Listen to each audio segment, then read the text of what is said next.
सबको जो मिला उनके मुकद्दर से मिला, मुझे तो मुकद्दर भी महादेव के दर से मिला। हर हर महादेव। कुछ समय पहले मैंने किसी इन्फ्लुएंसर को कहते सुना कि शिव की पूजा करने से वो सिर्फ मन में वैराग्य आता है, वो आपको सांसारिक सुखों की जैसे धन संपत्ति की चीज़ें नहीं दे सकते। किसी ने कहा कि भस्म नहीं लगानी चाहिए जिनको अगर धन संपत्ति की चाह है। तो मैं उन सब लोगों के लिए बता देना चाहती हूँ कि कुबेर को कुबेर किसने बनाया, रावण को लंका सोने की लंका किसने दी। वैराग का क्या मतलब होता है? वैराग का मतलब ये होता है कि आपके पास सब कुछ होते हुए उन चीज़ों से मुंह को छूट जाना। जैसे हमारे भगवान शिव हैं, क्या कमी है? उनके पास सब कुछ था, सोने की लंका उनकी थी लेकिन उन्होंने रावण को दे दी। संसार भर का खजाना उनका था लेकिन उसको कुबेर को उसको मालिक बना दिया, कुबेर को। तो शिव की पूजा जो है, शिव की आराधना या शिव की भक्ति जो है, वो एक जन्म के पुण्य का फल नहीं है।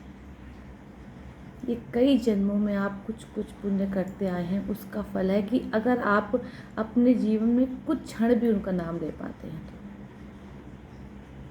मैंने महादेव को जितना भी समझा, मैं तो इस लायक नहीं हूँ कि मैं उनको समझ सकूँ, लेकिन महादेव जो है उनसा तो कोई है ही नहीं। सबके अपने ईष्ट हैं, मैं मानती हूँ, मैं सबको मैं प्रणाम भी करती हूँ, लेकिन शिव नाम एक ऐसा नाम है जिसको आप जपते हैं ना तो आपके जन्मों के पाप नष्ट हो जाते हैं। आपको दुनिया संसार को देखने की जो दृष्टि है वो अलग हो जाती है। आप सब कुछ देखते हैं, आपको जीवन में सब कुछ प्राप्त होता है महादेव की भक्ति से, महादेव की पूजन अर्चन से। लेकिन सबसे बड़ी बात पता है क्या है? सबसे बड़ी बात यह है कि सब कुछ प्राप्त होने के बाद जब उससे मोह छूट जाता है, वो है आध्यात्मिकता। जब हमारे अंदर देने की भावना आ जाती है कि हमारे पास ये है और हम अब किसी और को दे दें, हम जल्दी से चीज़ों को समेटते नहीं हैं अपने पास, किसी ज़रूरतमंद को बिना सोचे कर देते हैं, बस कि इसको ज़रूरत है मुझसे सही कहीं से ज़्यादा। तो महादेव की भक्ति, महादेव की चीज़ों का अपने शरीर पर धारण करना, भस्म रुद्राक्ष जैसी चीज़ों को धारण करना, ये आसान बात नहीं है।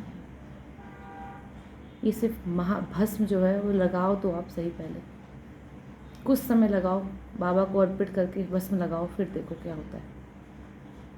मन की स्थिति बदल जाएगी। शिव नाम जाप करके तो देखो, आपका रोम रोम उन्हें धन्यवाद ना करे तो कहना। तो शिव से जुड़े, शिव का नाम लें, उनको ध्यान।